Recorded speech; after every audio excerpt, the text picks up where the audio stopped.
Bom dia, pessoal. Vamos lá para mais uma correção de exercícios. Dessa vez da lista 3 de modelos atômicos, tá? Vamos começar pela questão número 1. O átomo na visão de Thomson é constituído de... Relembrando o modelo atômico de Thomson, que foi um modelo posterior ao do Dalton. Thomson, por meio dos experimentos que ele fez, ele chegou a uma conclusão de que o modelo atômico, o átomo, na visão dele, era formado por um centro positivo. Em volta desse centro positivo homogêneo tinha uma dispersão de partículas negativas, que são os elétrons.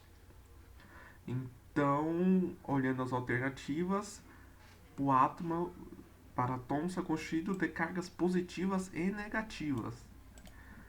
A C, que fala de núcleo e eletrosfera, pode confundir vocês, mas esses conceitos só vieram depois. Thomson só chegou à conclusão de que tinham cargas positivas e negativas. Alternativa B. A questão 2 é um estudante que ele elaborou um quadro, uma tabela, descrevendo as características do modelo atômico correspondente para cada cientista. E nós temos que basicamente um verdadeiro ou falso para ver quantas dessas afirmações são erradas. Dalton, átomos são maciços e indivisíveis. Essa definição está boa, está correta. Thomson, que a gente comentou anteriormente, um elétron de carga negativa incrustado em uma esfera de carga positiva. Carga positiva está distribuída homogeneamente por toda a esfera.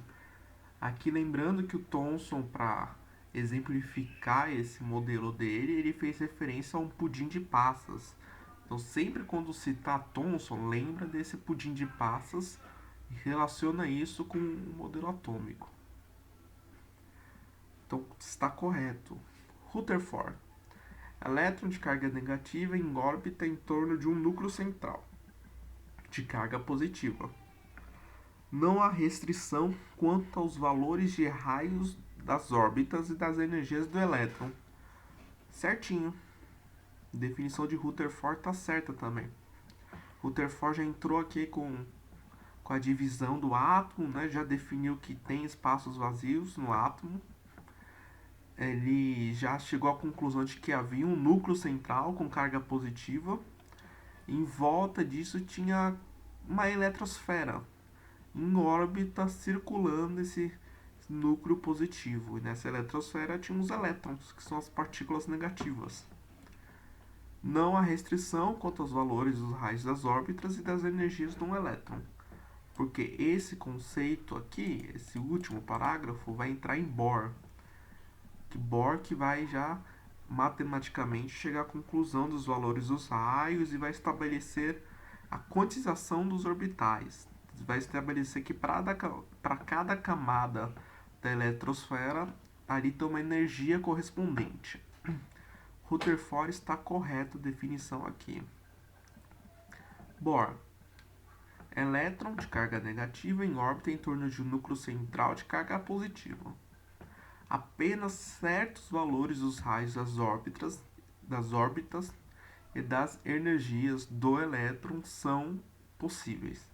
Certinho. Bohr simplesmente complementou o modelo atômico de Rutherford, porém deu um acréscimo de matemático, né?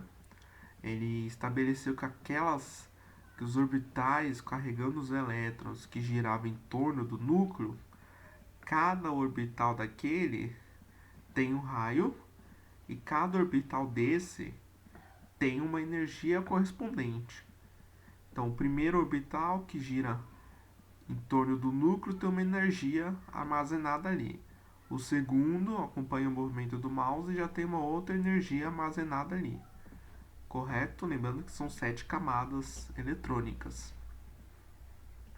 Então, não tem nenhum erro. Um aluno veio me procurar para comentar sobre a questão do nêutron. Aqui no Bohr, a gente sabe que o átomo hoje, o modelo atômico, tem que considerar também que no núcleo tem os nêutrons. justamente para equilibrar essa repulsão entre partículas de mesmo sinal, que no caso as partículas positivas. Porém, eu fui pesquisar as datas certinho. O modelo de Bohr é de 1913. O cientista Chadwick, que pesquisou e descobriu os nêutrons, ele chegou a essa conclusão muitos anos depois, em 1930, mais ou menos, 1940. Então, o Bohr ainda não tinha como colocar os nêutrons no modelo dele. Então, aqui está certinha essa definição. Então, o número de erros cometido pelo estudante é igual a zero. Questão A. 3. Numere a segunda coluna, essas colunas, de acordo com a primeira, relacionando os nomes dos cientistas com os modelos atômicos. Então, se você entendeu bem a questão 2, a questão 3 você faz tranquilo também. Vamos começar por aqui. Descoberta do núcleo e seu tamanho relativo. Descoberta do núcleo e seu tamanho relativo foi o Dalton, Rutherford, Niels Bohr ou Thomson? Dá um tempinho para vocês pensarem.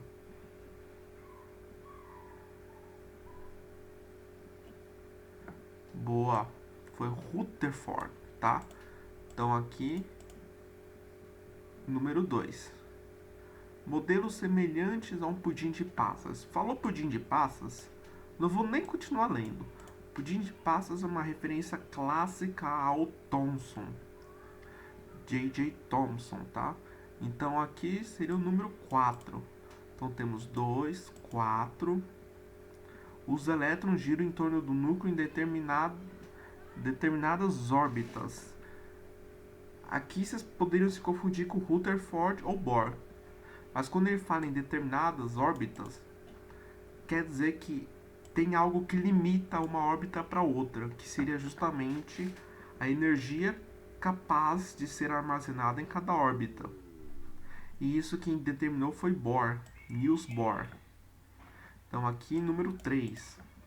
E por último, átomos esféricos maciços e indivisíveis, que se assemelha a uma bola de bilhar, que é o modelo de Dalton. Beleza? Então a sequência correta é 2, 4. Não, perdão. 2, 4, 3 e 1. 2, 4, 3, 1. 24, 31. A sequência correta. Beleza? Vamos para a questão 4. Os modelos atômicos são elaborados no intuito de explicar a constituição da matéria e têm evoluído ao longo do desenvolvimento da ciência, desde o modelo filosófico dos gregos, passando pelos modelos de Dalton, Thomson, Rutherford e Bohr, até o modelo atual. O modelo mais recente caracteriza-se pela... Vamos ler questão por questão. Então, na alternativa A, quantização dos níveis de energia dos elétrons. Ok, coerente, mas vamos ver as outras. Indivisibilidade do átomo em partículas menores. Já sabemos que está incorreta essa. O átomo, sim, ele se divide em partículas menores. Partícula menor núcleo com os prótons, aí outras partículas em volta que são os elétrons e por aí vai. Então a B é falsa. C. Forma esférica de tamanho microscópico. Tá, sabemos que o átomo é microscópico, até bem menor que isso, né? Não conseguimos ver um átomo num microscópio. Então, a C é falsa também. D. Distribuição dos elétrons em órbitas circulares em torno do núcleo.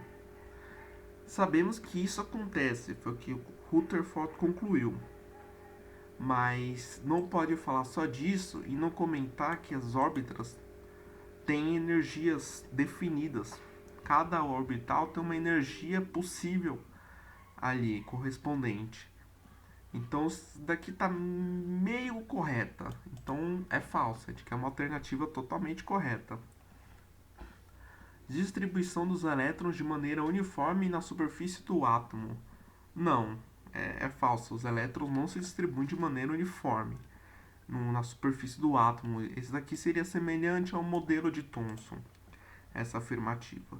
Então a questão correta na 4, alternativa certa, é a alternativa A. Quantização dos níveis de energia dos elétrons, que é a conclusão de Bohr. Questão 5. Em 2013, comemorou-se o centenário da publicação de um trabalho que marcou época no desenvolvimento da teoria atômica. Intitulado Sobre a Constituição de Átomos e Moléculas, o trabalho oferece uma descrição da estrutura atômica, na qual os elétrons descrevem órbitas bem definidas e podem saltar de uma órbita a outra mediante absorção ou emissão de radiação. Aqui temos um espaço, já vou comentar disso depois. O autor desse trabalho elaborou seu modelo atômico tomando as ideias de Rutherford como ponto de partida. Segundo Rutherford, o átomo contém um núcleo positivo muito pequeno, ao redor do qual se movem os elétrons. Assim surgiu a famosa imagem do átomo como a qual substituiu a noção de que o átomo seria semelhante a As expressões que completam corretamente os textos são, respectivamente. Então, esses que eu falei, temos que encaixar palavras aqui. Então, podemos começar por esse trecho aqui. O trabalho oferece uma descrição da estrutura atômica na qual os elétrons descrevem órbitas bem definidas e podem saltar de uma órbita a outra mediante absorção ou emissão de radiação. Esse conceito é do modelo atômico de Bohr, que comenta a questão da energia. Cada órbita tem uma energia. Se um elétron está num orbital e de alguma forma você fornece energia para esse elétron, no caso aqui do texto, absorção de radiação, esse elétron vai ganhar energia e vai para um orbital externo que suporta mais energia do que ele tinha, correto? E a partir do momento que esse elétron salta para um outro orbital mais energético, essa energia ela é instável, rapidamente ela se perde para o ambiente, ela é emitida na forma de radiação. Então, como esse elétron perdeu energia, ele está num estado que a energia dele é menor do que o necessário para o orbital que ele está.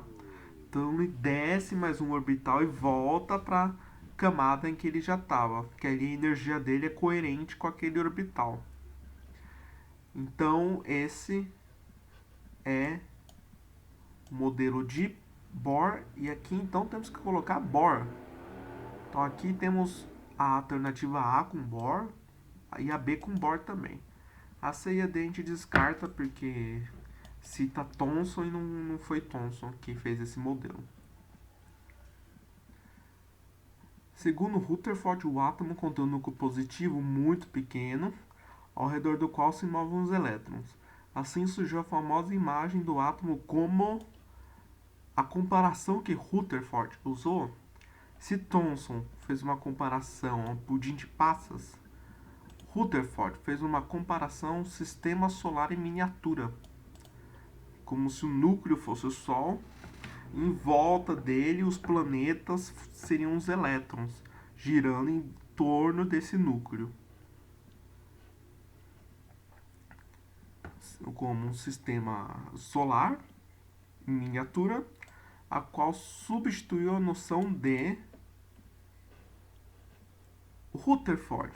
O modelo dele é posterior a qual cientista? É só lembrar da sequência, correto?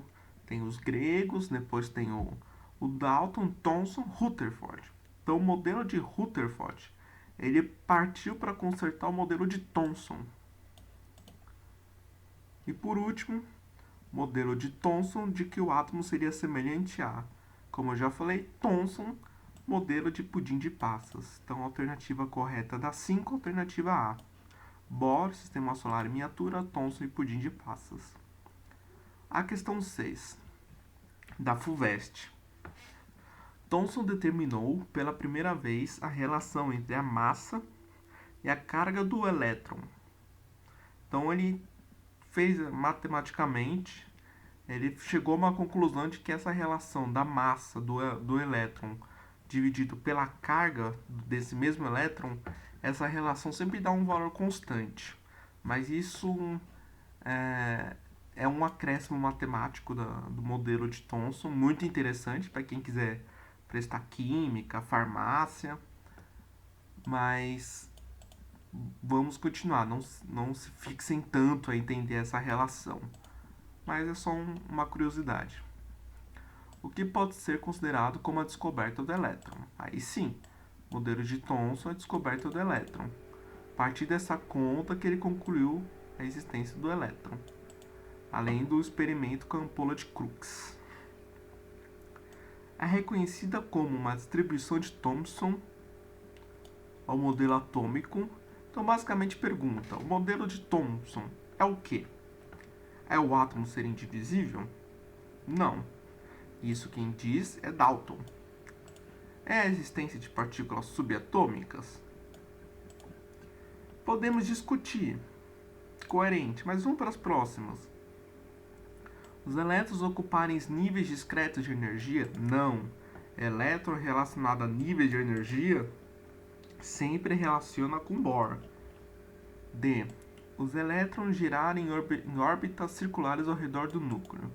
Isso daqui nos lembra o sistema planetário, certo? Então isso daqui é um modelo de Rutherford. Tem um núcleo e os elétrons giram em torno desse núcleo. O átomo possuir um núcleo com carga positiva e uma eletrosfera. Cuidado! O átomo possui um núcleo com carga positiva e uma eletrosfera. O modelo de Thomson, ele diz que há um centro positivo, não necessariamente que aquilo seja o núcleo, porque esse centro positivo ele está incrustado com uma distribuição de elétrons, de partículas negativas, que não chega a ser uma eletrosfera. A eletrosfera é como se fossem os orbitais, as órbitas, girando em torno do núcleo, sempre lembrando do sistema planetário. Aí que entra o conceito de eletrosfera. Então não, aí pode confundir muito vocês, mas a contribuição do modelo de Thomson ao modelo atômico atual é a descoberta de existência de partículas subatômicas. Então, questão 6, alternativa B. Agora a questão 7. Com relação à evolução dos modelos atômicos, aqui pulou o enunciado. Então vamos considerar que aqui ele pede para assinalar as alternativas verdadeiras. Então vamos analisar as alternativas. Segundo Thomson, toda e qualquer matéria é formada por partículas indivisíveis chamadas átomos. Falso. Thomson ele já definiu que no átomo tem partículas divisíveis. Esse conceito aqui não está coerente com o modelo de Thomson. Esse conceito está mais próximo ao de Dalton. Então a primeira alternativa é falsa. Segunda alternativa. Segundo Dalton, átomos apresentam-se como uma pasta positiva recheada por elétrons de carga negativas. Não. Dalton nem chega a comentar de positivo e negativo. Dalton só faz referência que é uma bola, uma esfera indivisível e maciça, que dependendo do átomo, ela pode ser maior ou menor, e que é parecido com uma bola de sinuca. Ele não chega nem a comentar de pasta positiva, nem elétrons, então a 2 está falsa. Rutherford.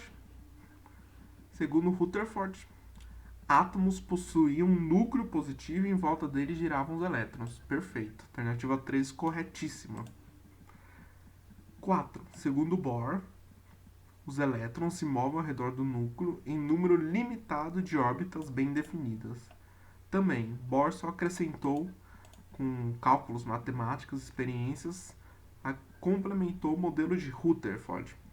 Ele disse, sim, os elétrons giram em torno de um núcleo positivo, mas esses elétrons eles têm camadas, órbitas bem definidas, e quem vai definir em que órbita fica cada elétron é justamente a energia de cada órbita. Por isso que ao redor de um núcleo, um número limitado de órbitas bem definidas. Correto?